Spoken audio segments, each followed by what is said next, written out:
Baik.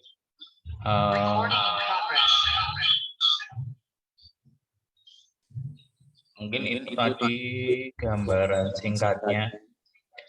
Jadi ya, seperti kita ketahui bahwa obat sitostatika itu cukup berbahaya, terlebih untuk kalau ada tumpahan atau apa. Jadi kita memang terpusat di satu tempat agar kita bisa menghindari kontaminan yang ada. Jadi bukan hanya kita saja yang akan terkena kontaminasi, kalau ada paparan, ternyata di luar negeri pun di ruang pencampuran, bahkan di ruang pemberian kemoterapi itu, di luar negeri itu banyak ditemukan adanya residu obat kemo. Jadi tidak menutup kemungkinan di tempat kita juga ada, tapi karena mungkin penelitiannya sangat kurang, jadi memang belum ada yang benar-benar meneliti sampai di situ. Jadi ya, mungkin ini teman-teman dulu pas kuliah sudah dapat ya obat itu apa. Kalau yang saya senang definisinya itu adalah obat adalah racun. Nah, makanya tetapi tadi parastamol itu obat atau racun lah. Kita bisa melihat itu kalau dosisnya sesuai, parastamol bisa jadi obat. Tetapi ketika dosisnya tidak sesuai, parastamol itu bersifat hepatotoksik, jadi toksik ke hati. Jadi ya sebenarnya kan dia adalah racun, sama juga semua obat adalah racun, tetapi ketika digunakan dengan dosis yang sesuai, dia akan menjadi bisa menyembuhkan, mengurangi simptom, ya seperti itu. Jadi kita harus tetap hati-hati, aware, walaupun dia hanya obat, wah itu hanya parastamol, tetapi ya kita harus aware ke sana. Jadi pencampuran itu sebenarnya prinsipnya mudah. Ada solut, ada solvent, nanti jadi solution, jadi cairan campuran. Yaitu prinsip sederhananya di pencampuran obat. Jadi ada obat, ada pelarut, nanti ya dilarutkan jadi infus, nanti dimasukkan ke pasien seperti itu. Tapi ya kayak gini, ternyata tangan kita pun tidak sebersih yang kita pikirkan. Jadi mungkin kalau ada di media cawan, mungkin kita bisa melihat, bagus yang sebelah mana. Ya kalau yang cantik yang sebelah kiri itu lebih cantik daripada yang kanan yang hanya kosongan. Nah ini beberapa obat yang ada di kami di Tulip. Nah kita sebenarnya ada 3 tempat yang bisa digunakan untuk dispensing dia steril. Yang satu di Tulip, yang pencampuran obat sitostatika, di TPN, pembuatan premix, pembuatan tetes mata juga di sana. Mungkin teman-teman yang sudah di gudang produksi sudah main ke sana ya. Sama di rekonstitusi antibiotik itu bisa di PJT, penyiapan IVS misur bangsal juga dilakukan di PJT. Mungkin kalau yang PJT sepertinya sempat melihat nggak ruangan ini? Ada yang sudah di PJT kemarin, teman-teman? Sempat lihat nggak? Sempat, Pak. Oke, tapi baik. katanya selama COVID ini belum beroperasi lagi. Gitu ya? Oh, rugi berarti ya. Baik. Jadi kalau kita itu mengacunya ke SNARS ya, Sistem Nasional Akreditasi Rumah Sakit. Di sana ada bagian pelayanan kefarmasian dan penggunaan obat PKPO. Nah, di bagian kami di pencampuran itu PKPO-nya adalah di standar PKPO 5. Yaitu obat disiapkan dan diserahkan dalam lingkungan yang aman dan bersih. Aman dan bersih itu yang seperti apa? Kita akan melihat tadi, kenapa sih harus aman dan bersih? Karena untuk menjamin keamanan obatnya, mutu, manfaat, khasiat obat yang disiapkan. Sebenarnya kami bukan teknik steril ya, kami hanya teknik aseptis. Berarti teknik aseptis itu bebas dari mikroorganisme. Jadi memang tidak benar-benar harus steril. Karena tadi kontaminan itu bisa terbawa dari mana saja, bisa dari alatnya, sediaan obatnya, atau petugasnya lah. Sebenarnya kita harus bisa mengontrol itu.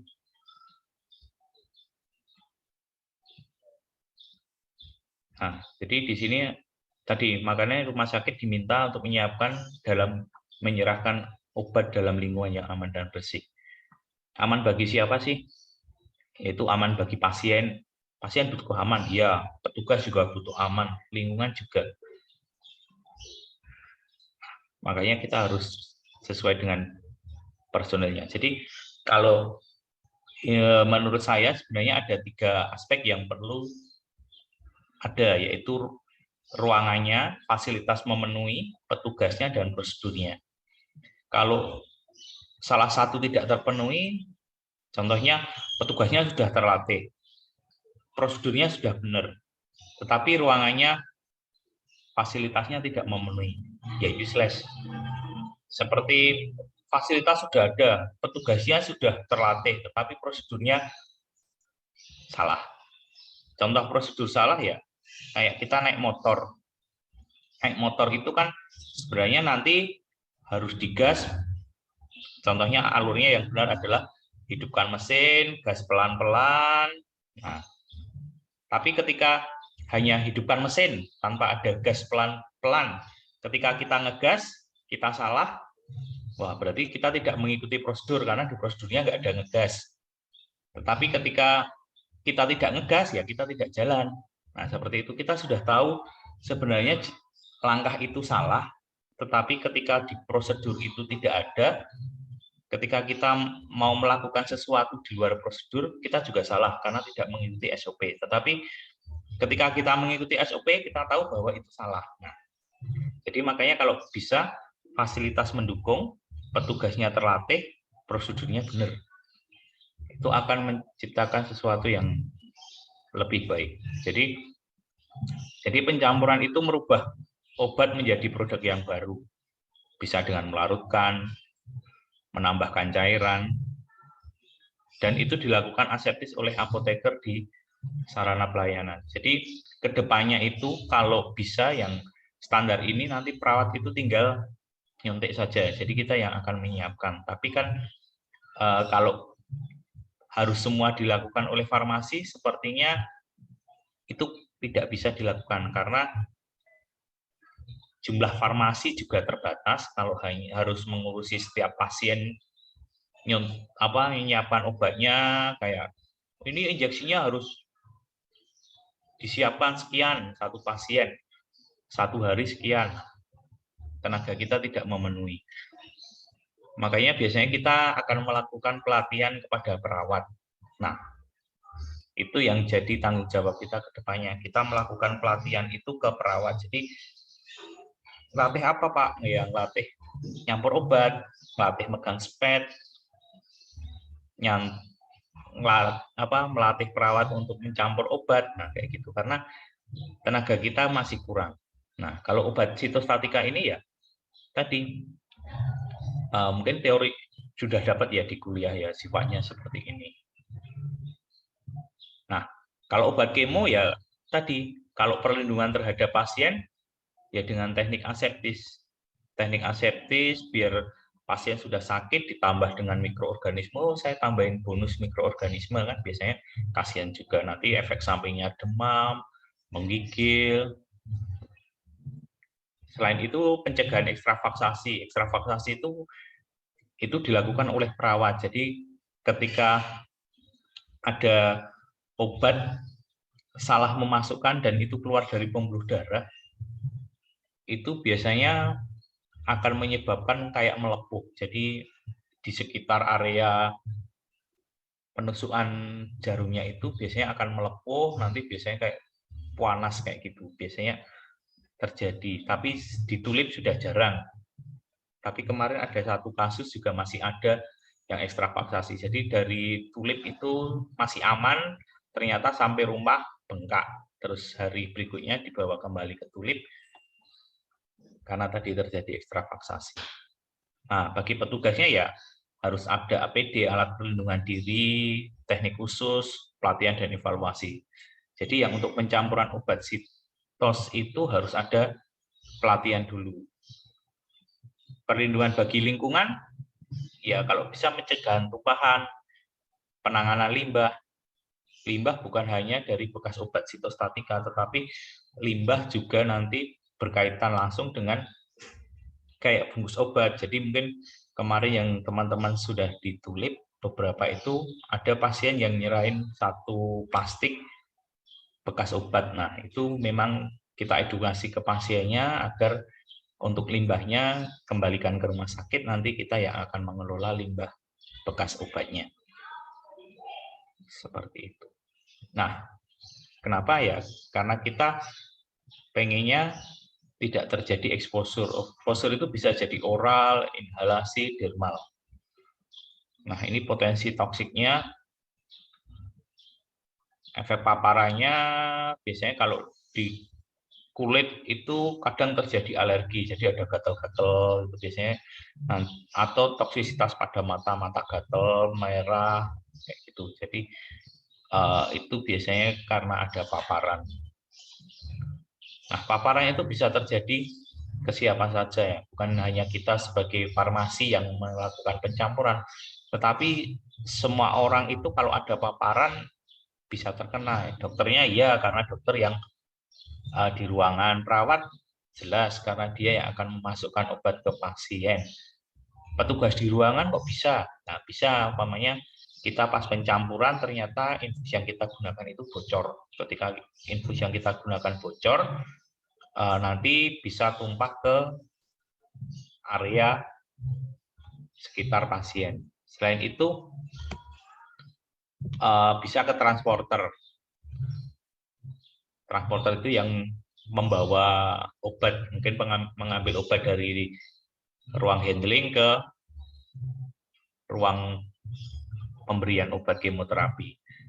Pasien dan keluarga, kok bisa keluarga? Iya, kadang keluarga kan bisa ada yang menemani di situ, apalagi untuk pasien yang rawat inap itu kan biasanya yang nunggu kalau ada tumpahan itu, ya resikonya bisa terjadi. Mungkin pasien nggak tahu. Selain itu kan ada pasien yang dia sudah tidak bisa apa-apa, jadi sudah berbaring di bed, nanti ternyata beberapa obat itu dia masih dalam bentuk utuh ketika diekskresi, baik lewat urin maupun lewat feses. Kalau tidak ada edukasi yang benar ya takutnya adalah mereka akan menganggap oh nggak apa-apa, pas membantu itu ternyata yaitu ada residu dari obat kemo yang keluar dari pasien, baik dari feses maupun urin, dan keluarga pasien tidak mengetahui. Oke. Baik. Sebenarnya kemoterapi itu mempunyai resiko yang cukup besar karena ini obatnya itu kompleks dan kadang tidak hanya satu obat, bisa beberapa obat, dan itu mempunyai toksisitas yang tinggi. Dosisnya itu dihitung secara individual. tergantung dari kondisi pasien, tinggi badan, berat badan, GFR, dan harus disesuaikan lagi dengan kondisi pasien dan hasil lab pendukung. Jadi tidak serta-merta harus, oh ini tinggi badan sekian, berat badan sekian, nanti ketemu BSA-nya sekian, setelah BSA-nya sekian, nah dosisnya harusnya sekian. Tetapi ya harus tadi kita lihat kondisi dari pasiennya. Contohnya ini Degramon. Dulu saya mengiranya ini adalah sejenis Digimon. Ini Degramon. Ternyata ini obat campuran antara 5-fluorouracil dan asam folinat. Nah, kemoterapi itu biasanya singkatan akronim. Contohnya CHOP. C-nya itu adalah siklofosfamid, H-nya hidroksidaonorubisin, O-nya oncovin, P-nya prednison. CHOP. Beda lagi dengan yang ICE. I-nya adalah ifosfamid, C-nya kalau yang depan tadi yang CHOP itu siklofosfamid, yang ini karboplatin. E-nya adalah etoposide. Jadi itu nanti bisa dilihat di Google, itu banyak karena ini regimen standar. Jadi biasanya singkatannya juga sama. Nah, untuk kemoterapi itu bisa mingguan, 2 mingguan, atau 1 bulanan. Nanti tergantung dari obatnya, tergantung dari kankernya juga. Nah, ini contoh yang bisa dilihat. Di sana ada singkatan yang macam-macam. Nah, untuk obat kemo itu sebenarnya mungkin dulu pas kuliah ada kayak tadi parastamol itu dosis lazimnya berapa. Nah, sama untuk kemoterapi juga ada dosis lazim. Tetapi di sini kadang satu obat akan berbeda dosisnya ketika dia untuk kanker yang berbeda. Contohnya ini. Ini yang atas untuk breast cancer, kanker payudara. Yang bawah untuk NHL, yang bawah sendiri untuk soft tissue sarkoma. Contoh kita ambil doxorubicin. Doxorubicin tadi untuk breast cancer, dia bisa dengan dosis lazim 60 mg per meter square. Tetapi untuk non-Hodgkin lymphoma, dia pakainya 50 mg per meter square. Untuk soft tissue sarkoma, dia 75 mg per meter square. Nah, selain dari jenis kankernya juga dilihat dari kombinasinya. Tadi ini kan doxocyclo itu sama-sama 60, yang satu 600. Tapi nanti ketika ada tambahan yang untuk NHL ini ada vincristin dan etoposide, dia juga berbeda, 750 mg per meter square, 50 mg per meter square untuk yang doxo, siklonya 750. Nah, seperti itu. Contoh ini untuk gastrointestinal, jadi untuk kanker pencernaan. Jadi di sini ada obat oxaliplatin. Tadi oxaliplatin yang di atas itu dia 85 mg per meter square, yang ini juga 8, yang di tengah juga 85 mg per meter square. Yang bawah sendiri itu kan 130 mg per meter square ketika ketemu dengan capecitabine. Nah, terus yang ini kan ada, yang di atas kan ada fluorouracil, itu dibagi 2. Fluorouracil yang atas sama fluorouracil yang bawah. Jadi yang fluorouracil di atas itu kan 400 mg per meter square. Fluorouracil yang bawahnya itu 2400 mg per meter square. Continuous selama 46 jam. Ya, mungkin pernah dengar loading dose ya. Karena yang di atas yang 400 mg per meter square ini IV bolus. Jadi IV bolus itu masuk cepat, biasanya 10 menit sudah masuk semua. Sedangkan yang bawah yang 2400 mg per meter square ini dia selama 46 jam. Dia untuk maintenance dose. Jadi ketika 10 menit, ya sudah, berarti 400 mg langsung masuk ke dalam sistem tubuh. Berarti nanti kurvanya langsung dosisnya besar. Mungkin pernah ingat ya, karena kan pasti obat akan dieliminasi. Nah, makanya kecepatan eliminasi dengan kecepatan obat masuk kan nanti harus disesuaikan. Makanya ini ada 2400 mg per meter square selama 46 jam. Jadi biar kecepatan eliminasi obatnya itu, kalau tidak ada obat masuk kan berarti dia langsung turun kurvanya biasanya. Mungkin teman-teman bisa membayangkan yang farmakokinetik kuliahnya. Nah, seperti itu. Nah, selain itu,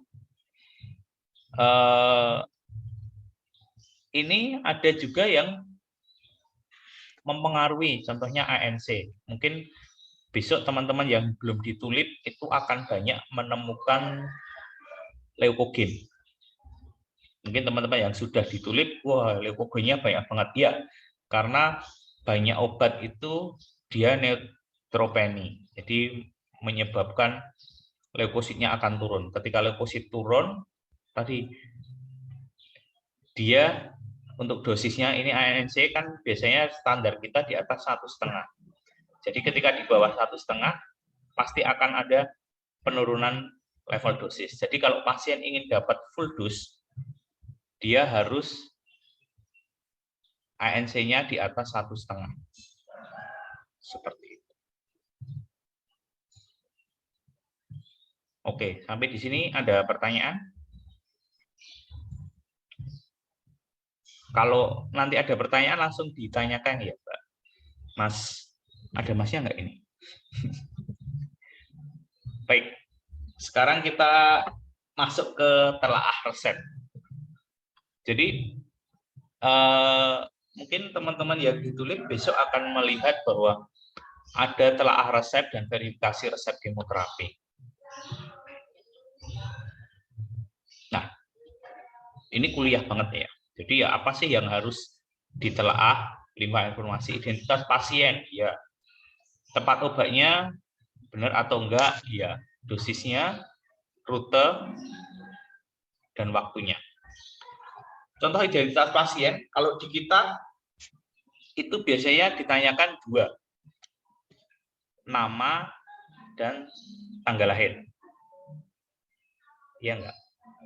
Kemarin ada yang sempat membantu penyerahan, mungkin yang di rawat jalan atau mana, itu pasti ada 2 identitas. Kenapa? Karena orang Jawa itu lasa, look like, sound like. Tusiem, tugiem, tumiem, tuliem, tujiem. Kan lasa banget ya. Kita manggil atas nama Ibu Tusiem, yang maju Ibu Tukinem. Tadi saya dipanggil kok Mas. Atas nama siapa? Tumiem. Atas nama siapa? Makanya kan tanggal lahirnya kita harus tahu. Ya, resikonya adalah ketika yang ngambil adalah tetangganya. Nah, itu yang agak susah. Jadi ada ketepatan obat atau pemberian. Selamat datang Bu Indah. Bu Indah ikut juga. Baik, ini yang PKPO 5-nya.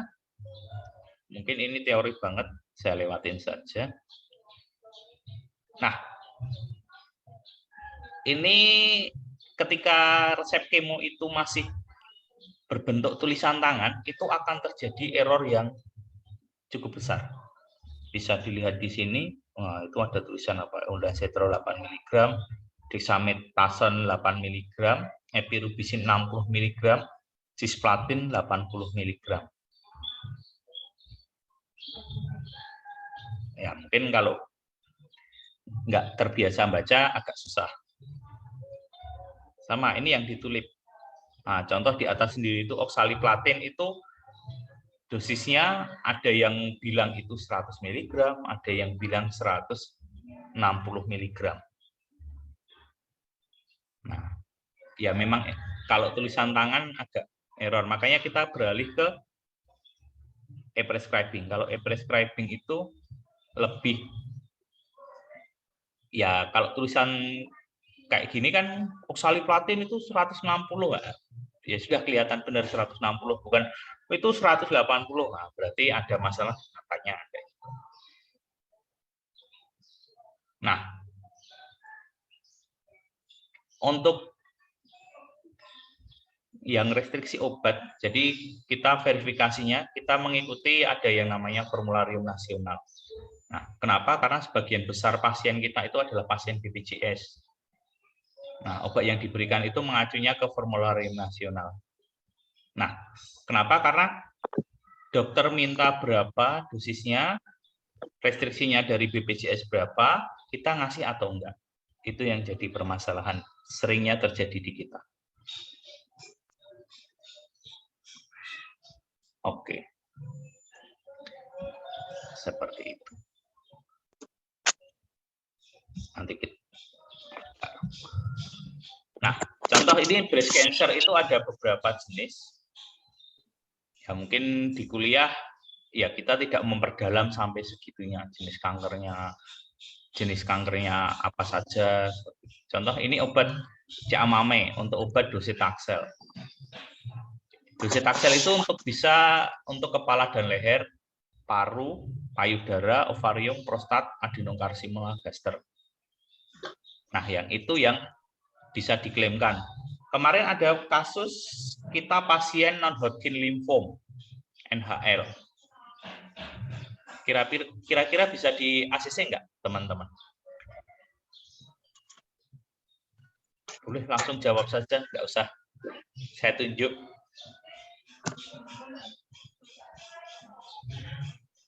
Ada yang mau jawab?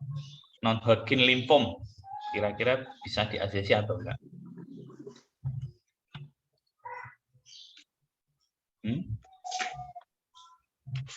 Ayo, ada yang mau jawab? Boleh kok. Nggak usah takut salah. Kita belajar bersama di sini.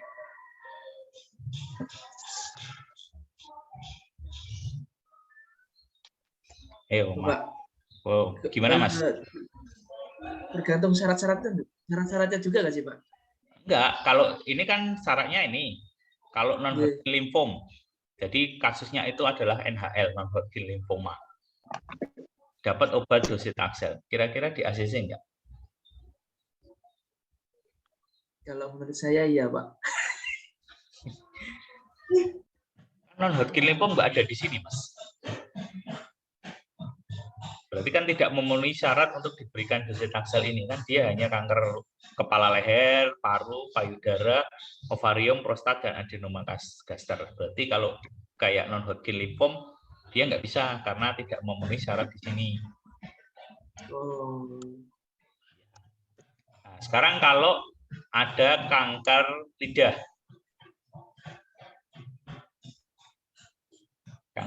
kira-kira di ACC nggak?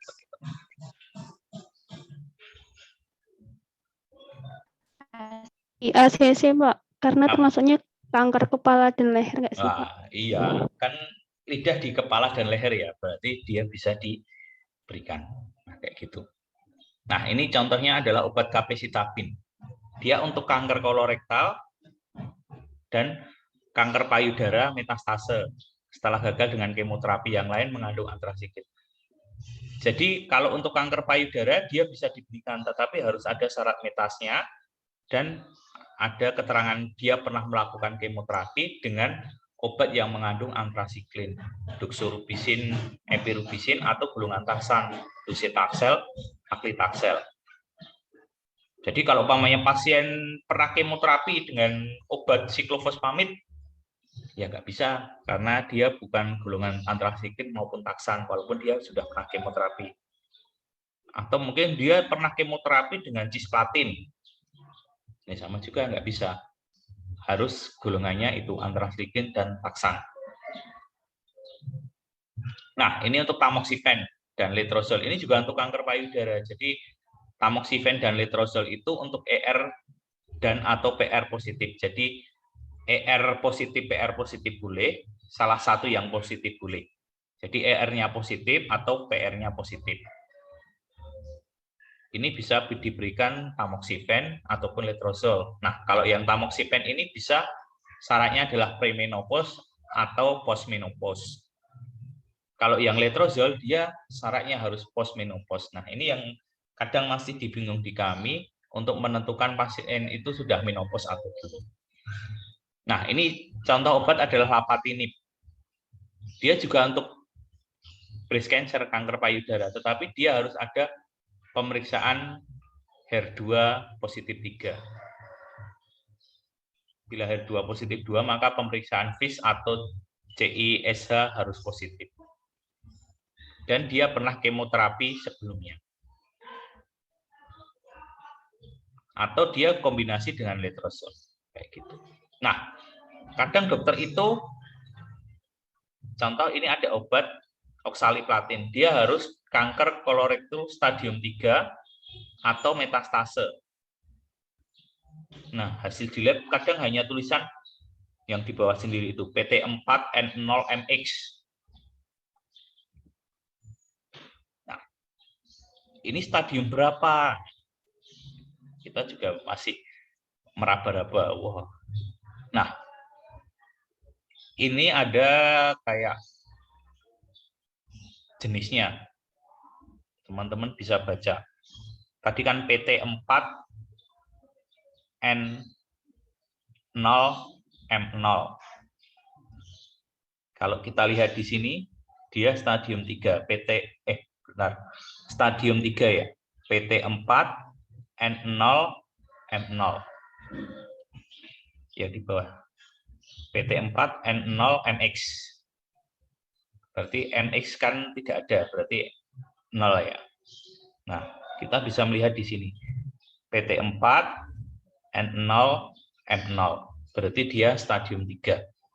Makanya untuk obat ini bisa diberikan atau enggak? Bisa, karena tadi kalau dari keterangan yang paling bawah sendiri itu, dia bisa menunjukkan bahwa dia sudah ada di stadium 3A. M itu apa? M itu metas jauh. Metastase jauh. Jadi kalau sudah ada metas jauh, ini sudah masuk ke stadium 4. Jadi ini kan sembarang T. T-nya mau berapapun, E-nya mau berapapun, PT1, N1, ternyata ini M1A kayak gitu. Atau M1B. Kan berarti dia sudah ada metasnya. Seperti itu. Oke. Nah, ini selain tadi resepnya, ini juga protokolnya. Jadi kalau seperti ini yang dokter hemato-onkologi medik itu biasanya mereka punya yang seperti ini. Jadi di sini ada pramedikasi dan pemberian kemoterapi. Jadi pramedikasinya adalah Dexa, Ondan. Umumnya itu Dexa dan Ondan.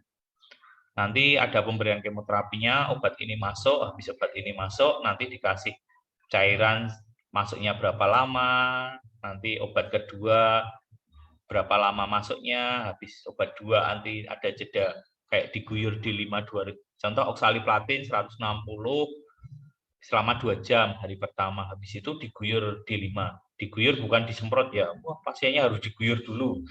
Di infusnya dicepetin kayak gitu. Terus ada leukovorin 640 selama 2 jam, habis itu 5 FU yang tadi, yang ada bolus dan drip selama 46 jam. Nah, ini non-Hodgkin lymphoma, jenis-jenisnya ada banyak. Yang tipe B, jadi ada follicular lymphoma, CLL, MCL, DLBCL. Nah, contoh obat rituximab. Ini untuk DLBCL dengan pemeriksaan CD20 positif. Yang di tahun 2020 dia harus ada LCA positif, CD20 positif, CD3 negatif. Tapi yang untuk 2021 ini CD20-nya yang positif. Jadi ada pengurangan. Tetapi kemarin beberapa teman itu sharing di rumah sakitnya itu BPJS masih pakai yang standarnya 2020. Jadi ketika dia yang lain contohnya CD3 positif yang 2021 tidak ada masalah karena hanya CD20, ternyata pas klaim-klaiman yang beberapa rumah sakit itu juga masih mengalami kendala karena dari BPJS-nya masih pakai yang lama. Nah, ini contoh rituximab. Tadi mungkin di chat ada yang pertanyaan. Ada prednison 100. Nah, memang itu termasuk terapinya, Mbak. Jadi ini obatnya rituximab, RCHOP, RCHOP, rituximab, C-nya adalah siklofosfamid, H-nya adalah hidroksidaunorobisin atau doxorobisin, O-nya adalah oncovin. Oncovin itu nama paten dari vincristin. Sama P-nya adalah prednison. Jadi dosisnya prednison itu pagi 12 tablet, siangnya 8 tablet. Jadi sehari itu 20 tablet. Berarti 100 mg ya. 100 mg obat sehari. Jadi selama 5 hari berturut-turut. Nah, ini contohnya ada pasien dapat ini. Nah, ini kan CD20 dengan jenisnya DLBCL. NHL, DLBCL, CD20. Kan berarti bisa diberikan. Tetapi ketika ada yang seperti ini sudah NHL, CD-nya sudah CD20-nya positif. Nah, ini bisa di ACC enggak? Ternyata jenisnya bukan DLBCL, tetapi folikular limfoma. Ada yang seperti ini. Ya, zaman dulu memang kita kebobolannya di situ, karena kita hanya melihat, oh NHL, CD-nya sesuai, ternyata jenis kankernya yang berbeda, bukan DLBCL, tetapi folikular limfoma. Nah, ini yang resep EPRES sama. Jadi kalau yang tracernya kita, jadi begitu dokter ngetik obat, nanti akan munculnya yang sebelah kiri. Nanti yang kanan itu dari dokter akan ngeprint yang panjang. Nah, ini setelah ada ya, ini bentuknya. Jadi nanti kita melihat contoh tadi untuk rituximab itu hanya 6 kali pemberian. Nah, nanti di sini akan kelihatan dia sudah siklus keberapa yang di tempat kita. Oh, ini sudah siklus yang ketiga. Berarti kalau sekarang ngajuin kemoterapi, berarti dia siklus keempat. Kalau siklus ke-6 sudah selesai ya, sudah maksimal untuk pemberian obat rituximab. Nah, ini bisa dilihat di sini waktu pemberiannya. Kalau rituximab itu dia kayak ada titrasi dosis. Jadi dosis 550 mg dalam 500 cc ini nanti akan dibagi. Jadi jam pertama itu 50 cc per jam. Jam kedua naik 2 kali lipat. Jadi 100 cc per jam. Habis itu naik lagi 150. Habis 150 naik 200 cc sampai habis. Karena dia resikonya cukup besar. Jadi ada demam, sesak nafas, menggigil.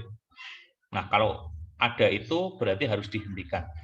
Karena tidak semua orang itu bisa menerima rituximab. Ada yang alergi. Begitu kena alergi dengan rituximab, ya biasanya akan dihentikan. Makanya di sini ada Difen. Jadi tadi kan biasanya ada cuma Dexa dan Ondan. Tetapi untuk yang R-CHOP ini ditambah Difen. Nanti ada yang Paclicarbo itu tambah ondansetron. Nah, ini tadi ketika sudah memenuhi syarat, PA-nya memenuhi, nah kita harus melihat tadi BSA-nya, mungkin teman-teman sudah ingat ya, ini rumus menghitung BSA. BSA-nya ketemu, ini ada standar yang bisa kita pakai. Tadi, siklonya 750. Dihitung dosisnya 1073, dokter mintanya 1110. Yang vincristin 1,4, dapatnya 1,9, dokter mintanya 2 mg. Yang doxo 50 mg per meter square, dokter mintanya 75, hasilnya 71,5. Maptera 375 mg per meter square, dokter mintanya 550, temunya 530. Kayak gitu. Nah, setelah itu kita label. Ini Maptera, Kemodoxin. Nah, ini labelnya di kita. Jadi di sana ada nama obatnya, dosisnya berapa, nama pasien, dan tanggal lahir. Ya, identitas biasalah. Teman-teman sudah. Nah, di sana ada ED. Jadi ada stabilitas setelah pencampuran bionjusdit. Sebenarnya itu bukan ED tapi bionjusdit. Nah, kalau teman-teman perhatikan setelah di sini di etiket nanti kita kasih ke plastik warna hitam, karena sebenarnya tidak semua obat itu dia harus terlindung dari cahaya, hanya beberapa saja. Tetapi karena lot kita banyak, kita untuk menghindari terjadinya kesalahan, makanya kita pakai plastik warna hitam. Nah, ini contoh. Kita akan menuju ke Beyond Use Date. Kenapa sih Beyond Use Date itu diperlukan? Contoh ada obat ini namanya docetaxel. Docetaxel itu beberapa produsen itu setelah dicampur hanya 4 jam. Kalau regimennya seperti ini mungkin wah itu aman karena dexa, habis itu docetaxel masuk 60 menit.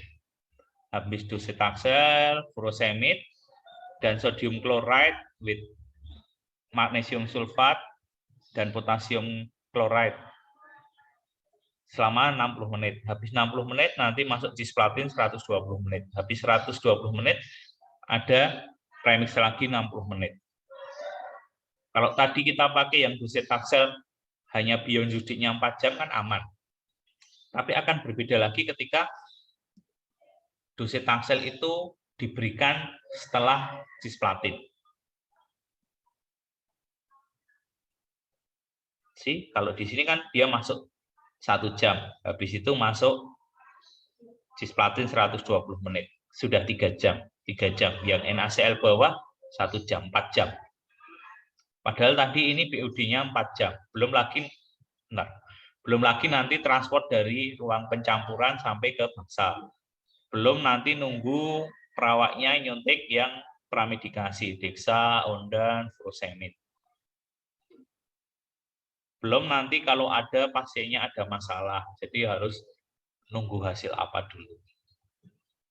Nah, makanya biasanya kalau ada yang kasus seperti ini, nanti docetaxel kita campur setelah cisplatin masuk.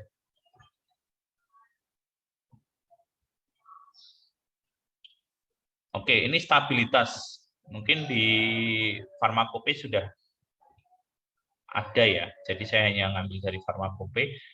Stabilitasnya itu tergantung dari fisika, kimia, dan mikrobiologi. Selain itu ada toksikologi dan farmakologi. Tadi kenapa kita melihat di sini, karena yang fisika kimia itu rumah sakit itu tidak bisa melakukan sendiri. Jadi biasanya kita untuk stabilitas fisika dan kimia itu kita melihat dari produsennya. Jadi biasanya di insert package-nya itu akan di sana akan tertera. Contoh obat ini setelah dicampurkan dalam pelarut NaCl maupun D5, dia bisa dipakai selama berapa jam.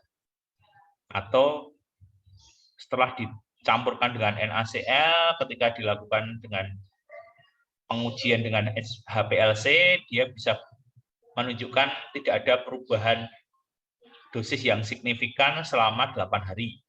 Kan berarti dari pabriknya sudah ada studi tentang stabilitas secara fisika dan kimianya.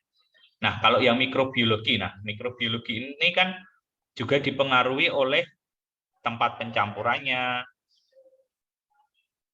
fasilitas mendukung atau tidak. Nah, itu yang harus kita perhatikan. Tetapi untuk yang mikrobiologi kan juga tidak bisa kita lakukan di rumah sakit. Seperti contoh pasien dapat obat, nanti ini harus cek mikrobiologinya. Itu berapa lama ya? Untuk kulturnya butuh waktu sekian jam. Nah, ya pasiennya nggak dapat kemo, harus nunggu itu. Makanya kita melihat di USP 797. Oke, ini lanjut saja. Mungkin sudah tadi sudah tahu ya bedanya ED dan BUD ya. Kalau BUD itu setelah dicampurkan. Nanti kalau yang ED ya, yang dari pabriknya itu di wadah berapa. Nah, karena dipengaruhi ini tadi, fisika kimia, adanya bahan pengawet atau enggak, batas mikrobiologi. Nah, kalau yang batas mikrobiologi kita bisa menggunakan dari USP 797. Jadi ini ada 3 kategori kalau di USP. Jadi yang kategori 1 ini kan compound under the least control environment. Jadi ya memang ruangan terkontrol tapi mungkin kondisinya minimal ya. Jadi kalau di sana contoh yang ini bisa dipakai adalah seperti di UGD. Di UGD itu kan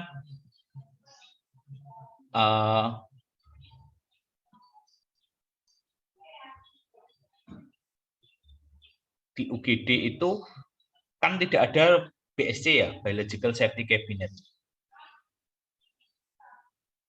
Nah, itu resikonya adalah tadi ketika kita mau mengukur BUD-nya berapa lama. Nah, makanya di sini ada kalau di control room itu kalau bisa kurang dari 12 jam itu harus diberikan. Contoh, kenapa yang UGD bisa masuk ke sini ya? Kalau dari UGD harus nunggu, oh ini harus dicampurkan di produksi dulu. Wah, pasiennya yang UGD setelah kejet-kejet ya udah bablas. Makanya kalau di UGD kan dia bisa dilakukan di tempat, tetapi ruangannya kan memang terkontrol, walaupun tidak dalam BSC. Makanya kalau BUD-nya, jadi obat nggak boleh disimpan. Wah ini nanti setelah dicampur buat besok aja, nanti kalau ada pasien lainnya. Gitu. Ternyata ya di control room hanya kurang dari 12 jam. Oke, yang ini di kategori 2, ini more environmental control and testing. Jadi lebih terkontrol ruangannya daripada kategori 1. Jadi kita biasanya pakai yang ini. Jadi kalau di sini kan ada sterilitas testing enggak? Ada sterilitas tes enggak? Kalau tidak, ini bisa dilihat di control room ini disiapkan dari 1 atau lebih non-steril starting komponen. Jadi mungkin ada NaCl mau dibikin cairan. Jadi ada, oh ini apa? Ya butuh NaCl pro-analyze, nanti dilarutkan sampai konsentrasinya mungkin 5% atau berapa, nanti baru dimasukkan. Nah, itu bisa dilakukan, tetapi yaitu BUD-nya hanya 1 hari. Tetapi ketika dari bahan yang steril semua, ini bisa 4 hari. Kan kita menyampurkan dari bahan yang serbuknya steril, pelarutnya steril. Jadi ya kita bisa pakai yang 4 hari. Tetapi kita karena tidak melakukan sterilitas, tapi ketika kita melakukan sterilitas, kita bisa sampai 30 hari. Sama untuk yang refrigerator juga lebih panjang lagi. Ini yang kategori 3, saya skip saja. Oke, contohnya ini. 5-fluorourasil, curasil, itu di insert package-nya dari pabrik, dia bisa bertahan 72 jam. Kalau tadi kita lihat yang di USP 797 tadi, kan dia bisa 4 hari ya. Nah, kita yang cantumkan yang mana? Yang lebih dulu tercapai. Jadi kalau ini kok ngeheng. Sorry. Maaf. Saya skip aja. Langsung ke sini. Contoh ini, karboplatin. Ini kan BUD-nya tadi ini hanya 28 jam di suhu ruang. Ya, kita yang dicantumkan yang mana? Ya yang 8 jam, karena dari pabriknya dia hanya pada normal salin itu bertahan pada suhu ruang hanya 8 jam. Ini masih stabil. Berarti kita nyantum yang di sini. Tetapi nanti berbeda lagi ketika ada obat yang dia bisa stabil selama 8 hari. Kalau ada yang seperti itu, yang kita cantumkan yang 4 hari. Karena tadi dari USP 797 itu kan maksimalnya hanya 4 hari untuk yang tidak dilakukan uji sterilitas. Tetapi ketika dilakukan uji sterilitas kan tadi bisa sampai 30 hari. Kalau di BUD-nya yang dari insert package pabriknya itu tadi 8 hari ya, berarti kita bisa maksimal ke 8 hari BUD-nya. Nah, kita bisa melihat di sini untuk yang karboplatin. Ini sama-sama karboplatin. Jadi ada merek A, B, C. Jadi merek A itu dia di normal salin, suhu kulkas itu bisa sampai 24 jam. Di suhu ruang dia 8 jam. Yang merek B, Chemocap, ini karboplatin juga. Dia di suhu ruang 24 jam, di suhu kulkas dia bisa 48 jam. Yang merek C, ini hanya tertulis 8 jam setelah disiapkan dalam suhu 25 derajat Celcius. Jadi kita bisa melihat bahwa satu macam obat itu ketika beda merek, ternyata stabilitasnya juga berbeda, BUD-nya akan berbeda.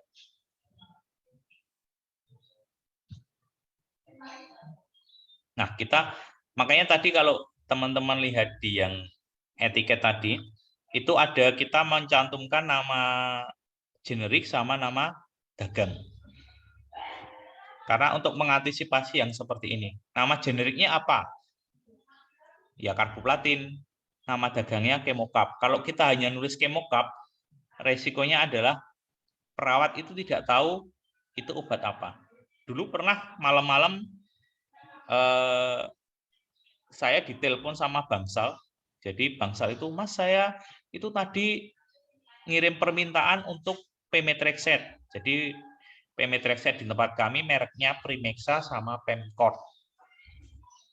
Jadi kok ini nggak ada ya? Bu, di situ ada tulisannya ya Pemcort atau Primexa nggak? Oh ada Mas, ya itu obatnya. Kan resikonya adalah tidak semua perawat tahu, tapi kalau nama generik ada, nama dagang ada, yaitu nama generiknya kan karboplatin. Yang nama dagang, nanti kita bisa tahu, oh ini yang kita pakai itu merek Chemocap. Kalau Chemocap, berarti BUD-nya kita pakai yang tadi suhu ruang 24 jam, suhu kulkas 48 jam. Kalau kita pakai merek yang C, ya kita hanya nulisnya di suhu ruang 8 jam. Karena resikonya adalah ketika kita pakai merek C dan kita menulis BUD-nya sesuai dengan merek B. Nah, itu yang merek C kan maksimal 8 jam, tetapi kita tulis 24 jam. Nanti Bangsal, oh nyata ini masih 24 jam. Ternyata hanya 8 jam. Tetapi ketika kita pakai merek B dan kita menulis BUD-nya yang merek C, nggak masalah. Karena kan sebelum 8 jam dia sudah habis. Nah, ini tadi untuk menyiapkan mengecek kesesuaian label dengan membaca resep, ulang, permintaan pencampuran. Mungkin LASA ya, look like, sound like.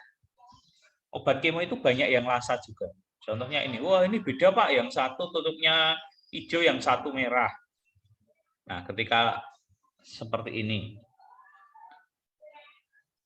tulisannya fontnya mirip, warnanya sama, ukuran filenya juga sama. Nah, contoh ini kemodoxin itu doxorubicin, kemopirin epirubisin. Wah, itu beda, Pak. Yang satu listnya warna merah, yang satu warna hijau. Ya, kalau madep sini coba madep ke sana. Jedet. Nah, dan kita nyampurnya sudah siang. Wah, ini sudah merah. Ternyata yang kita masukkan, wah, yang penting merah itu sudah doxo. Ternyata yang dimasukkan epi. Nah, ini ruangan kita, jadi ada passbooknya, ada masuk dan keluar, dan ini ruang penyimpanan obat. Ini diraknya. Mungkin teman-teman pernah dengar Tolman letter ya? Jadi pas penyimpanan itu kita menggunakan Tolman letter. Tadi yang LASA, look like, sound like. Contoh epirubisin, doxorubicin. Yang beda apa? Epi sama doxo. Nah, yang epi dan doxo itu di huruf kapital. Vincristin, vinblastin. Kris sama blas. Itu kan yang beda. Jadi dia di huruf kapital. Selain itu, contoh Maptera rituximab itu punya dua sediaan. Yang satu 500 mg per 50 ml, yang satu 100 mg per 10 ml. Nah, itu ada perbedaan warna. Yang 500 mg itu warna merah, yang 100 mg itu warna hitam. Dan mungkin kalau penataannya kan sudah tahu ya, tidak boleh saling berdekatan. Ini ruang pencampuran di kami. Jadi ini standarnya untuk kriteria clean room. Jadi mungkin pernah lihat tabel ini ya teman-teman. Ada yang belum pernah lihat tabel ini? Nah, ini yang kelas A di bawah laminary air, di bawah aliran udara laminar, di bawah laminary airflow. Suhunya 16 sampai 25, kelembapan sekian, aliran udara dengan kecepatan sekian untuk pengisian aseptis. Biasanya untuk kelas A ini dicapai oleh biological safety cabinet kalau di tempat kami. Selain itu ada ruangan steril, kelas B, kelas C, kelas D. Ini yang untuk kelas sterilnya. Kalau yang tadi ini kan dia untuk standar partikelnya. Kalau yang ini untuk tata udaranya, sirkulasinya, dan fungsinya. Nah, jadi ya kalau bisa lantai platformnya itu rata, jadi tidak ada lampu yang menonjol di dalam itu. Kalau bisa dia masuk ke dalam atap. Platformnya rata, tidak berlubang-lubang. Dinding rata, tidak ada sambungan, permukaan halus tanpa sambungan. Jadi kalau masih ada yang keramik ini nggak boleh. Dan sebenarnya untuk yang lebih baik itu adalah dia pakai epoksi. Pojokan melengkung, hospital tile, mungkin sudah sering ya lihat. Nah ini, tekanan udara di dalam ruangan lebih negatif daripada tekanan udara di luar ruangan. Jadi untuk yang sitostatika itu, tekanan udaranya itu lebih rendah daripada udara sekitar. Perbedaan tekanannya itu berkisar 10-15 Pascal. Dan pintu ruangan penyangga tidak boleh dibuka bersamaan. Kenapa? Kalau dibuka bersamaan itu jadi bukan dua ruang lagi, satu ruang. Jadi kayak ada aula, itu ketika sekatnya dibuka ya itu jadi satu aula. Tapi ketika sekatnya ditutup itu jadi dua ruangan. Prinsipnya adalah seperti itu. Jadi ketika aula itu dibuka semua jedet, ya udah itu kan jadi satu ruangan luas, bukan jadi dua ruangan. Tetapi ketika sekatnya itu ditutup, ya itu jadi dua ruangan. Tadi yang passbox itu ada. Yang tadi kan kita ada yang masuk dan yang keluar tadi. Nah, jadi untuk pencampuran itu kita menggunakan laminary airflow. Kita bisa melihat ada beberapa tipe. Ada tipe 1, tipe 2, dan tipe 3. Tipe yang kita pakai itu tipe 2. Ada juga yang tipe 3. Tipe 3 itu yang isolator. Nanti kita lihat. Perbedaannya adalah apa sih BSC dan isolator yang tipe 2 dan tipe 3 itu? Yang tipe 2 itu dia harganya lebih murah, ya. Tetapi untuk cost settingnya itu lebih mahal. Berbeda dengan isolator. Isolator itu harganya lebih tinggi, tetapi cost settingnya itu bisa lebih rendah. Kenapa? Karena di CPOP rumah sakit itu mintanya untuk yang BSC itu kan di bawah laminary airflow itu kelas A, tetapi ruangannya yang di BSC itu harus kelas B, tetapi yang isolator dia harus kelas D. Kan tadi lihat perbedaan tekanan ruangan, jumlah partikel saat operasional dan saat diam. Jadi yang isolator ini bisa kelas D, tetapi tetap ini dalam koridor ruang steril. Yang kelas A, B, C, D itu kan tetap masuk ruang steril. Jadi tidak bisa yang isolator, ini sudah isolator, jadi bisa ditempatkan di ruangan seadanya. Ya nggak bisa, karena dia tetap koridornya adalah ruangan steril. Walaupun dia sudah pakai isolator, tetap dia background ruangannya minimal kelas D. Kalau mau kelas B, boleh, nggak ada masalah. Nah, ini BSC ya. BSC. Nah, ini ada BSC itu tipenya bisa vertikal. Ini vertikal tapi tekanannya positif. Jadi BSC itu ada yang untuk sitostatika, ada yang untuk non sitostatika. Kalau yang sitostatika ini yang positif pressure tidak bisa dipakai karena kalau yang ini untuk obat-obat yang non hazard, yang tidak berbahaya. Kenapa? Karena di sini kalau kita lihat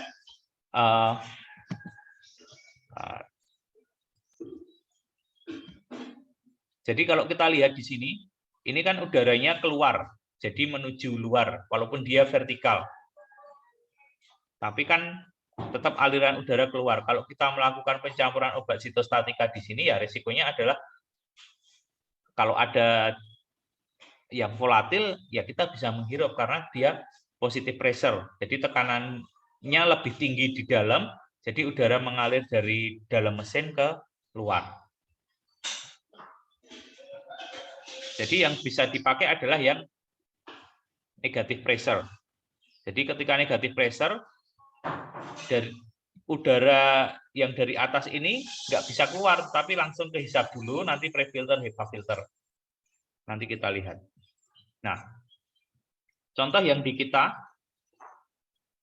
vertikal dengan negative pressure, tekanan negatif. Jadi di depan petugasnya ini ada kisi-kisi. Ini jadi udara dari dalam itu akan kehisap lewat lubang di sini. Begitu juga dari udara dari luar itu akan kehisap ke lubang sini. Jadi tidak bisa udara dari dalam langsung keluar maupun dari luar langsung masuk ke dalam. Jadi udaranya itu akan dihisap di sini.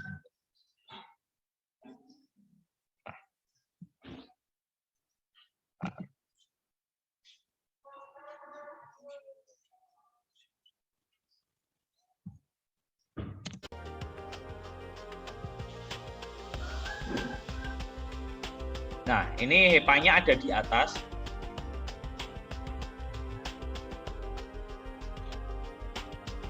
Ini udara yang keluar di exhaust. Nah, ada yang masuk. Kan dari atas, nanti dari sini dia akan kehisap. Tidak langsung keluar. Jadi kehisap, nanti lewat sini, masuk lagi ke atas.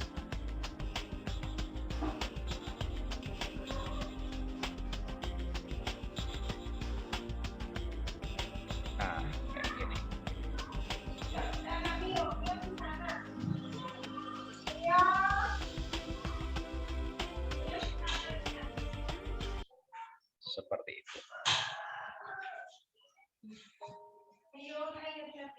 Nah, ini ada juga yang bentuknya adalah isolator. Isolator yang seperti tangan robot. Nah, kayak gini kan, dia ada dua tangan di sini untuk masuk petugasnya. Maaf, ada gangguan.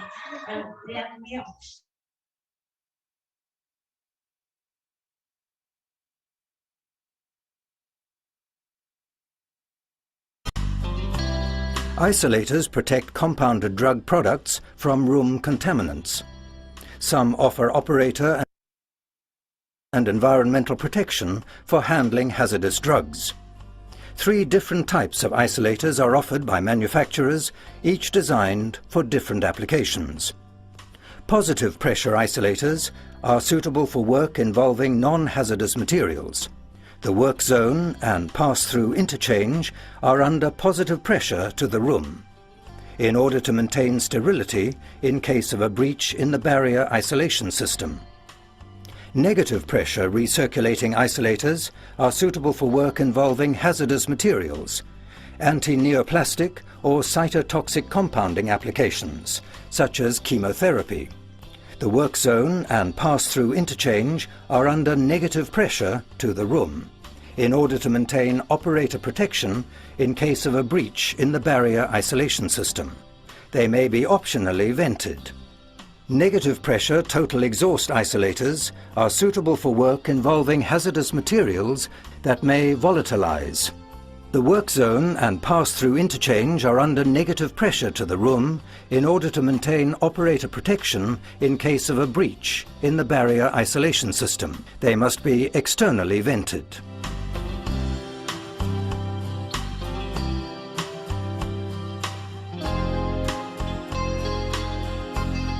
Isolators protect the product, and in some cases the operator, through the following: total physical separation between the product and the environment. Unlike in laminar flow clean benches or biological safety cabinets, the operator works through ports in the front of the isolator. The intentional use of air pressure relationships, positive or negative, defines the direction of airflow in and out of the isolator. This experiment illustrates how a positive pressure isolator protects drug products from contamination, even in case of a breach. Notice how no room air enters the arm ports even with the glove assembly removed. The use of directed airflow, either unidirectional or turbulent, maintains sterility in the work zone. Unidirectional airflow, also known as laminar airflow, is the most effective. Isolators incorporating unidirectional airflow typically direct filtered air downward in a piston-like fashion, therefore rapidly purging the work zone of contaminants. This experiment with a smoke source illustrates the efficacy of unidirectional airflow. Notice how all contaminants are rapidly purged and cross-contamination of materials in the isolator is minimized. The use of high-efficiency filters to capture aerosols and particles. Isolators utilize either HAPAR or ALPA filters. HAPAR filters are 99.99% efficient at 0.3 microns, whilst ALPA filters are 99.999% efficient at 0.1 to 0.3 microns. The supply air entering the isolator is always filtered. Exhaust air exiting the isolator is filtered, except in certain positive pressure isolators designed only to protect the product. The use of external venting on some negative pressure isolators discharges volatilized hazardous drugs out from the building. HAPAR or ALPA filters are only effective against aerosols and particles, and cannot remove vapors. The use of material transfer processes allows material transfer in and out of the isolator without exposing the operator to drugs or compromising the sterility of the compounding environment.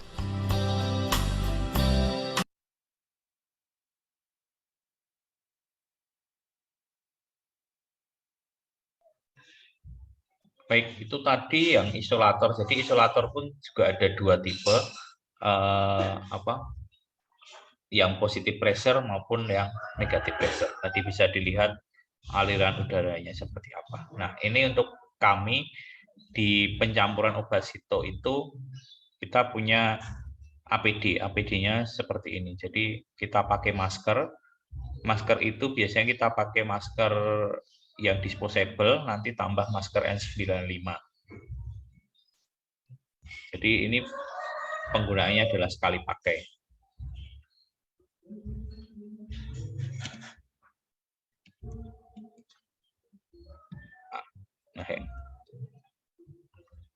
Nah, ada juga Google untuk melindungi mata. Selain Google, kita pakai sarung tangan. Sarung tangannya ini kita pakai yang free powder dan rangkap 2. Kenapa rangkap 2? Karena ketika yang bagian luar itu terkena tumpahan, nanti dia bisa dilepas. Ketika dilepas, kita masih ada sarung tangan yang di dalam. Jadi nanti kita tinggal pakai sarung tangan yang di luar. Nah, ini bajunya ini ini tahan air. Jadi ketika ada cipratan tumpahan yang kena badan di sini, dia tidak akan terserap ke dalam baju. Nah, ini penutup kepala dan kita pakai sepatu ya. Jadi setelah kita pakai, biasanya dari sepatu yang kita ganti di dalam, nanti kita pakai shoe cover di dalamnya. Kalau hanya pakai shoe cover tanpa sepatu, ya resikonya ketika ada jarum yang jatuh, nanti dia akan tertusuk ke petugasnya. Nah, ini ada juga special device, jadi kita bisa pakai, ini namanya EcoFlux. Jadi untuk beberapa obat yang dia dosisnya dosis utuh, yang untuk langsung masuk ke dalam infus kita bisa pakai alat ini. Dan untuk transport kita pakai namanya combi stopper. Jadi ini untuk menutup bagian ujung squid, jadi biar tidak tumpah. Kan tadi kita juga harus melindungi lingkungan kalau dari tumpahan. Nah, ini ada yang namanya closed system. Jadi closed system itu sebenarnya ini kami belum pakai. Jadi ini digunakan untuk perawat. Jadi nanti perawat itu tidak tusuk-menusuk lagi. Kalau di kami itu masih tusuk-menusuk. Jadi dari obat A pindah ke obat B nanti ditusuk. Jadi hanya satu ini saja.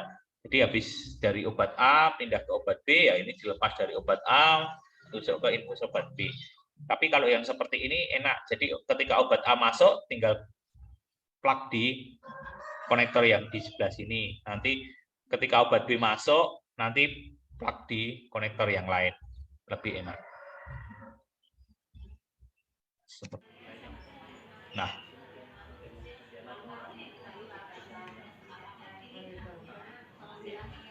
Nah, ini kan dia banyak sekali portnya ya.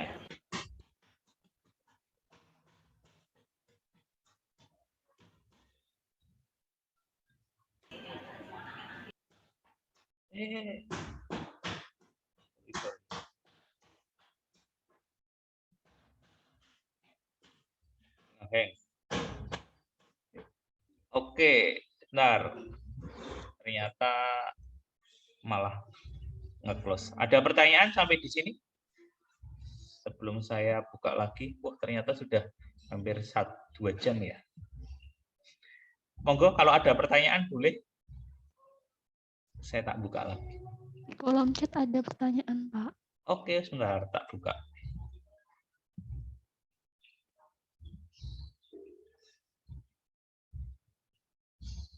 Di kolom chat. Baik. Yang tadi prednisone sudah, apakah semua pasien? Nah, yang kedua ini tergantung tadi dari jenis obatnya. Jadi ada obat yang dia hanya butuh ondansetron dan dexamethasone saja. Ada tadi yang contohnya AirChop itu butuh difenhydramine. Untuk obat yang paklikarbo dia nanti ditambah ranitidin. Jadi tergantung obatnya. Ada juga obat docetaxel itu harus ditambah dengan dexamethasone oral. Dexamethasone oral itu sekali masuk 8 mg. Jadi dosis lazim di kita kan dexa berapa? Setengah ya? Setengah. Jadi sekali minum pasien itu 16 tablet. Jadi pagi 16, sore 16. Seperti itu. Jadi tergantung dari obatnya. Dan yang umum adalah ondan dan dexa. Yang lain itu tergantung dari jenis obatnya. Baik. Terus yang ini bertanya melihat prednisone diberi. Sorry. Penyiapan obat apakah per hari, per jam, atau per resep ya Pak? Karena tadi ada pramedikasi dalam satu resep yang perlu diberikan 2 hari sebelum obat lain, kemudian di akhir. Nah, itu kalau kami jadi tiap hari. Kecuali hari Sabtu kayak gini. Jadi hari Sabtu kami bikinnya untuk 2 hari. Sabtu dan Minggu. Karena hari Minggu kita libur. Tetapi untuk yang harian, nanti ketika ada permintaan 5 hari, ya tiap hari pasien itu dari perawat akan minta permintaan untuk pasien itu. Jadi kadang di tengah jalan ada pasien yang dia ngedrop kondisi umumnya jelek. Jadi ketika kondisi umumnya jelek, ya memang harus ada perbaikan KU dulu. Jadi kalau ada perbaikan KU, biasanya oh ini ditunda dulu karena pasien tiba-tiba kondisinya ngedrop, atau ada pasien yang kondisinya tidak memungkinkan. Ada juga beberapa pasien yang sudah meninggal. Nah, itu ketika kita campurkan tanpa menunggu permintaan, resikonya adalah itu. Ada juga yang karena mungkin 5 hari atau 7 hari pasien sudah bosan di situ. Jadi ketika pasien sudah bosan, pasien itu minta pulang sendiri atas permintaan sendiri, permintaan pulang ya. Berarti kan untuk hari selanjutnya itu tidak diberikan karena pasien sudah pulang. Kayak gitu. Jadi resikonya ya seperti itu. Jadi kami menunggu permintaan dari perawat kalau ada permintaan kemonya. Nah, ini contohnya yang tadi yang saya kasih tadi adalah ketika ada docetaxel dan cisplatin. Nah, biasanya itu di 2 hari sebelum obat lain. Oh, karena kalau rawat jalan itu biasanya pramedikasi itu diberikan di hari yang sama. Jadi kan ada pramedikasi yang memang langsung diberikan, ada yang tadi kalau rawat inap itu kadang H-1 itu sudah diberikan, H-2 sudah diberikan. Kalau yang tadi itu biasanya rawat jalan itu ada yang kasusnya seperti itu. Jadi kita campurkan cisplatin dulu. Nanti ketika cisplatin sudah masuk, nanti baru kita campurkan yang docetaxel, karena resikonya adalah ketika docetaxel dicampur duluan atau bareng dengan cisplatin, dia sudah mencapai BUD-nya. Oh, ini sudah dari batas BUD-nya, makanya tadi cisplatin kita campur dulu, nanti habis itu pramedikasi yang kedua, bukan pramedikasi, sorry, yang premik yang kedua, habis itu nanti kan dia langsung dapat docetaxelnya. Jadi ketika docetaxel masuk, BUD-nya belum tercapai, kayak gitu sih. Ntar izin share lagi.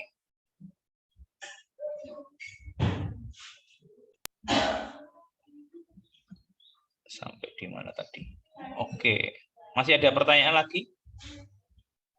Silahkan. Kalau tidak, saya lanjutkan dulu. Oke, jadi tadi setelah kita campur, nanti kita ada pengecekan. Pengecekannya, nah seperti ini. Nanti di akhir, jadi setelah dicampur di dalam, direkonstitusi di dalam, itu kita juga melakukan pengecekan. Jadi kejernihannya masih ada partikel atau tidak. Yang di dalam ini ada etiketnya sesuai dengan yang etiket di luar atau tidak. Obatnya sesuai atau enggak. Jangan-jangan ini sama namanya Mukirno, ini Mukirno, ternyata obatnya yang di sini apa, yang di sini apa. Contoh ini cisplatin, yang ini Curasil, kan beda. Walaupun sama-sama Mukirno ya. Ya enggak, ini ternyata kok beda. Oh, berarti tidak sesuai. Yang masuk di sini ini obatnya eloxatin atau oxalipatin, yang di sini eloxatin. Oh, sama. Berarti ini sesuai kayak gitu. Jadi kita harus melihat. Terus di sini biasanya ada juga yang dia hari keberapa masuk. Jadi oh, ini sudah hari terakhir atau dia masih ada yang lainnya. Jadi kalau di CPOB itu ya mutu harus dibangun ke dalam produk, bukan di hasil akhir. Contoh tadi, berarti sebenarnya untuk tiap tahap itu kita harus juga melakukan pengecekan. Jadi nanti dari telaah resepnya sudah benar atau enggak, nanti dicek. Ketika dicek, labelnya benar atau tidak. Nanti disiapkan obatnya benar atau enggak. Jangan-jangan seperti yang tadi, doxorubicin tapi yang diambilkan adalah hepirubicin, sama-sama merah. Nanti harus dicek lagi. Setelah direkonstitusi, tadi juga dicek. Nanti sebelum diserahkan ke Bangsal juga harus dicek, karena Bangsal memasukkan berapa pasien, nanti keluar yang berapa pasien. Jangan sampai Bangsal memasukkan 5 pasien, ternyata yang masuk ke dalam boxnya itu 4 pasien. ternyata yang satu jalan-jalan ke bangsa lain, kayak gitu. Berarti harus ada pengecekan. Nah, ini problem dalam rekonstitusi.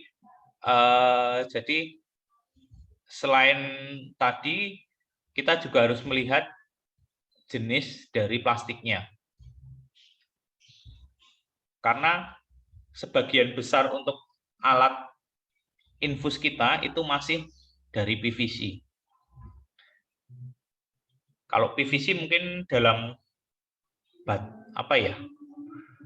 dalam pikiran kita apa kalau dengar kata PVC? Pralon ya. Pralon kan rigid, keras. Tetapi kok bisa jadi kayak infusnya? Itu ada yang namanya plasticizer. Jadi plasticizer itu jenisnya ada DEHP, DIDP, DINP. Jadi dia membantu untuk biar yang PVC-nya tadi bisa lentur, bisa dibentuk untuk infusnya.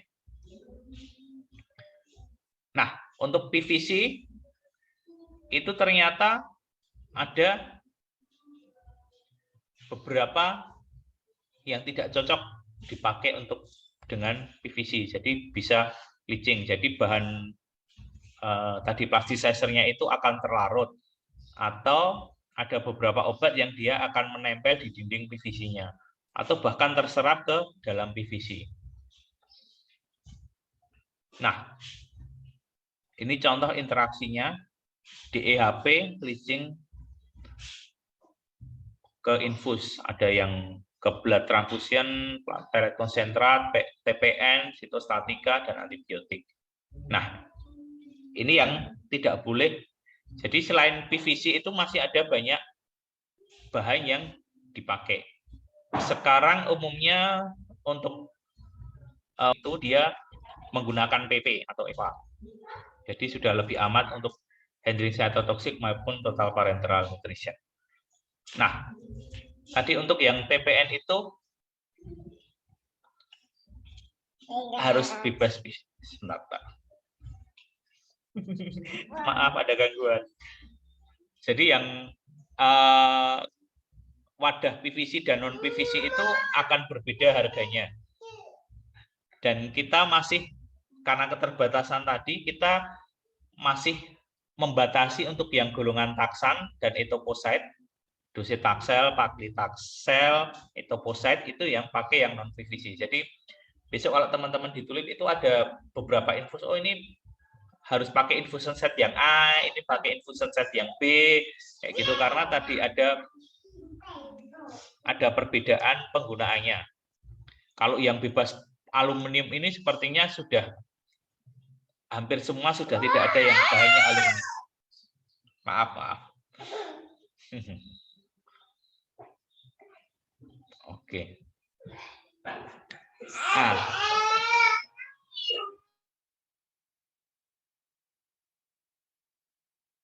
oke, ada intermezzo. Jadi kenapa? Karena dulu kita pernah ada kasus infusion set-nya itu jadi yang pojokan kanan, jadi agak keruh. Nah, jadi yang seperti ini. Karena ternyata infusion set-nya kita itu masih PVC. Jadi di sana sudah di EHP coret, waktu itu perkiraan kita, oh itu sudah non PVC karena sudah tidak ada di EHP-nya. Salah satu plasticizer-nya. Ternyata setelah kita confirm ke yang punya barang, ternyata oh itu masih PVC non di EHP, Mas. Berarti ya resikonya akan terjadi seperti ini. Jadi infus macet, karena tadi ada tambahan yang leaching ke infus setnya tadi. Nah, selain itu kita ada pengelolaan limbahnya. Sebenarnya pengelolaan limbah itu harus dibakar pada suhu di atas 1100 derajat. Jadi kita pakai pihak ketiga untuk yang pengelolaan limbahnya. Yang ini tadi, yang saya bilang, ternyata beberapa itu masih bentuk utuh. Jadi saat diurin itu ternyata tidak berubah 15% selama 24 jam untuk yang limofluorouracil. Yang bleomisin bisa sampai 68% tidak berubah selama 24 jam. Karboplatin kayak gini. Jadi bisa dilihat sebenarnya ini ya karena kita kadang tidak ketemu langsung dengan keluarga pasien yang dirawat inap, itu kan sebenarnya harus ada edukasinya ke sana. Oke. Ini contoh lainnya. Baik, sepertinya itu saja. Maaf ya, sudah terlalu lama ya. Baik, ada pertanyaan lagi? Boleh. Ini ya, yang dari Mbak Muflihah ya. Iya, memang nanti langsung minum prednison, obatnya diminum 12 tablet pada pagi hari. Kalau bisa ya langsung diminum 12 itu, tapi kan nggak mungkin langsung 12, biasanya akan bertahap. Nanti pagi 12 tablet, siangnya 8 tablet. Karena obatnya kecil-kecil ya mungkin masih bisa diminum sama pasiennya. Kalau mau di blender juga pahit, itu golongan prednison itu pahit. Oke, ada lagi pertanyaan? Silahkan bisa buka mic. Baik, edukasi paliatif. Kami belum sejauh itu. Jadi biasanya kita hanya untuk edukasi yang pertama itu, nanti biasanya untuk pasien yang pertama kali minum, contohnya tadi ada letrozol, tamoven, untuk pertama kali minum, itu nanti seperti apa penggunaannya, nanti untuk apa setelah minum itu seperti apa. Jadi biasanya hanya seperti itu sih. Jadi tidak sampai ke edukasi yang benar-benar mendalam ke yang paliatif, nanti edukasi ke pasiennya. Biasanya kita hanya untuk penggunaan obatnya, nanti setelah minum obat cuci tangan yang bersih, karena mungkin itu ada masukan Bu Indah, kapan kita bisa melakukan yang edukasi seperti itu. Ya mungkin terima kasih, mungkin itu jadi apa ya, jadi trigger kami. Iya sih, sebenarnya paliatif itu kan juga penting bagi pasien yang sudah kayak gini. Dulu saya dapat cerita kenapa ada pasien, jadi ada dokter yang ini pasiennya sudah besok meninggal, umpamanya kayak gitu. Kok masih dikasih infus ya? Perawatnya bilang kayak gitu, protes ke dokternya. Ya, yang dokternya bilang ya memang tak kasih infus walaupun itu tidak berguna, tapi kan setidaknya bisa menenteramkan hati dari pasiennya. Kalau umpamanya hanya dibiarkan, besok juga pasiennya meninggal. Kalau dibiarkan ya pasiennya, wah saya nggak diapa-apain. Tapi kalau ada tindakan dikasih infus kan tenang, saya masih bisa survive walaupun tidak bisa survive, ya kayak gitu sih sebenarnya pengennya kita sampai ke sana. Kalau pasien pencampuran obat sito itu sebenarnya nggak ada sih Mbak. Sebenarnya kan untuk kemoterapi itu kan dia sudah sudah terprogram. Kalau sito ya biasanya kalau pasien itu mau pulang atau segera tindakan, contoh cisplatin nanti masih ada tindakan penyinaran, nah itu, atau kalau kemo kan nggak ada yang kalau nggak diberikan segera pasien meninggal, itu nggak ada sih. Jadi ya memang sebenarnya kan sudah terprogram jadwalnya, yaitu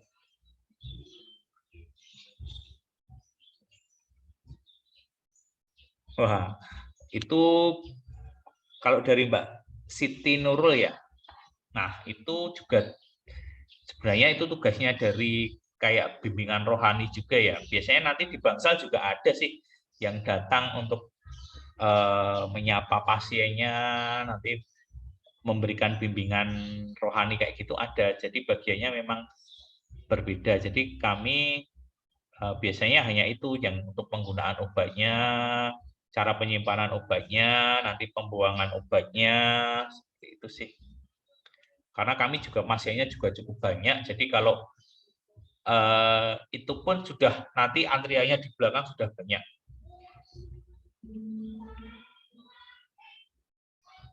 Oke, dari Mbak Muflihah lagi. Kalau kombinasi obat sitotoksik, apakah ada obat yang bisa berperan sebagai obat sitotoksik sekaligus menekan efek samping dari obat yang sepertinya kalau sampai sekarang belum ada. Jadi dia hanya contoh tadi, dia fungsinya apa, nanti tambah ke situ. Jadi contohnya ada tambahan kapesitabin dengan letrozol. Kapesitabinnya itu ya memang dia untuk obat CA-MAME karena metastasenya tadi, metas kemana gitu kan. Kapesitabin itu kan produk dari 5-fluorourasil. Jadi gugus urasil tapi diberikan ada tambahan gugus 5-fluoronya. Jadi ketika ada 5-fluoro, nanti ketika replikasi DNA kan dia akan terputus karena yang urasilnya tadi setelah U itu kan ketika U dia jadi protein, tetapi ketika tadi ada gugus 5-fluoronya kan berarti dia tidak akan membentuk protein. Ketika tidak akan membentuk protein atau tidak terjadi replikasi DNA ya berarti akan mati, akan berhenti. Selain itu yang tadi yang letrozolnya untuk estrogen progesteronnya. Jadi memang biasanya tidak ada yang untuk menekan yang lainnya sih, sepertinya jarang. Jadi untuk kombinasinya itu ya memang ya mungkin ada, tapi biasanya dari dokter untuk CA-nya ini biar tidak yang metasnya, yang ini untuk primernya kayak gitu. Oke, ada lagi teman-teman. Nanti yang untuk yang pertanyaan yang Mbak Muflihah ini nanti tak lihat lagi. Masih ada pertanyaan? Boleh kalau mau buka mic. Silahkan.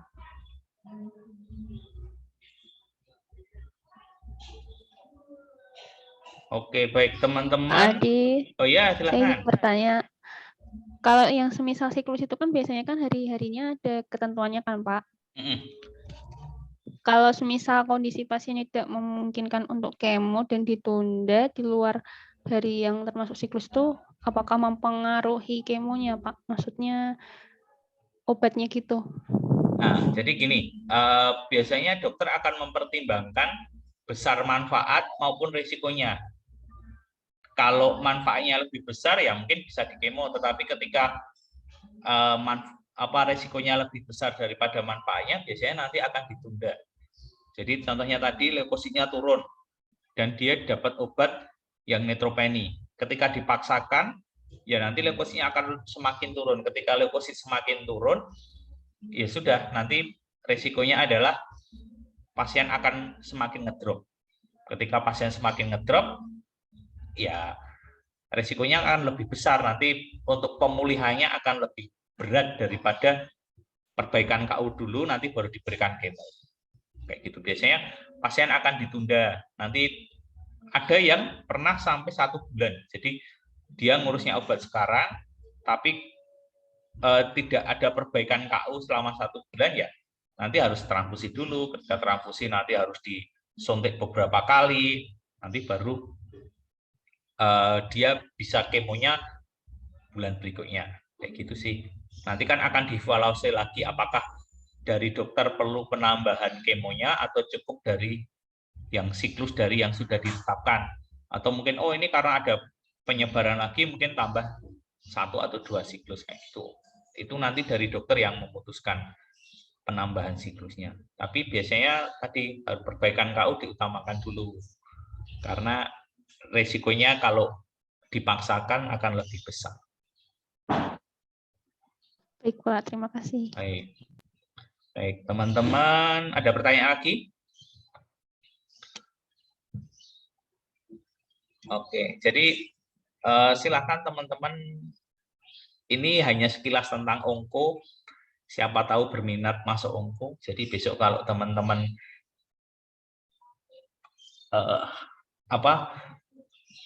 teman-teman mau masuk onko, ya kami menyambut dengan welcome. Karena besok silahkan teman-teman kalau dapat apa ya, dapat kerja, jangan milih-milih. Siapa tahu dapat yang, maksudnya kayak kalau apoteker biasa itu banyak, tetapi ketika apotekernya khusus itu yang jarang.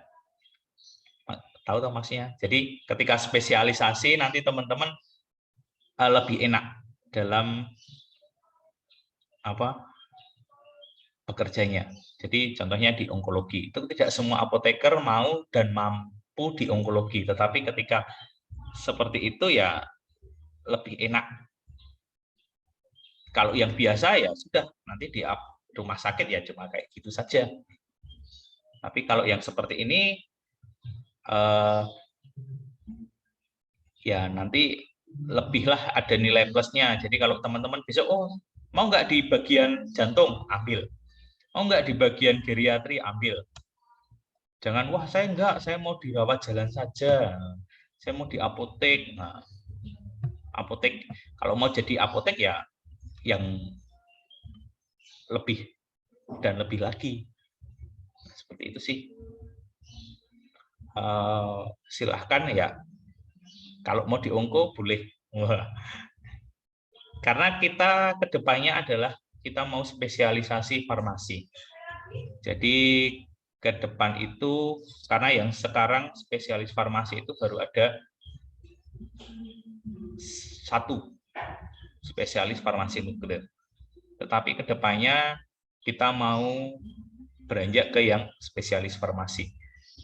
Yang sudah berproses adalah kami di Onko sama di ICCP, Intensive Care and Critical Pharmacy, ICU.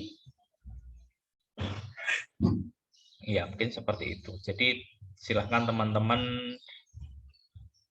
persiapkan diri karena kedepannya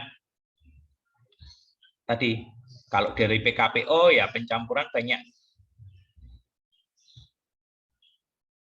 Ya mungkin kalau onko sebenarnya tadi tergantung dari penempatannya kepalanya. Nanti kalau sudah ada pelatihannya. Jadi nanti pelatihan itu biasanya kalau di kami itu 5 hari, tapi kalau di tempat lain itu bisa sampai 7 hari. Nanti akan diajarin yang seperti ini. Izin saya sebentar.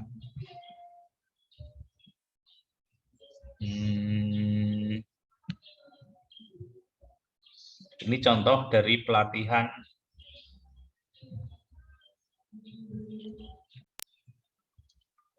Apakah kelihatan? Sudah, Pak. Nah, contohnya seperti ini, aseptic dispensingnya, nanti cara megang speknya seperti apa. Nah, kalau ini berapa mili? Ada yang bisa jawab? Sudah ada keterangannya ya. Nah, kayak gini. Kita akan mencoba untuk melakukan teknik dengan menggunakan siring. Saat kita membuka dari ujung bagian belakang, kita bisa mengambilnya seperti ini untuk squidnya, siringnya. Jadi kalau di siring itu ada bagian yang tidak boleh terpegang, yaitu di bagian dalam sini dan ujung sini. Kenapa? Karena untuk handling di ruang PSC atau LAF kita biasanya menggunakan satu squid, satu siring untuk obat yang sama beberapa kali. Nah, untuk melepaskan capnya kita bisa dengan teknik seperti ini, satu tangan diam, satu tangan yang bergerak.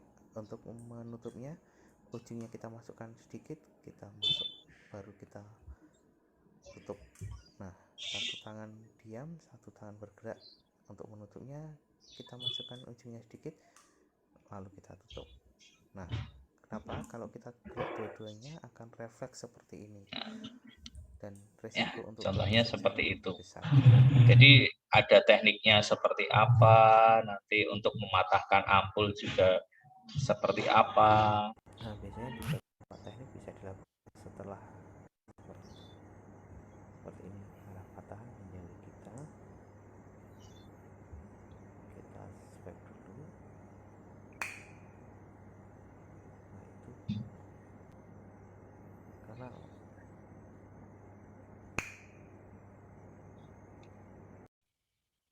Seperti itu teman-teman. Itu 1 hari sendiri tuh.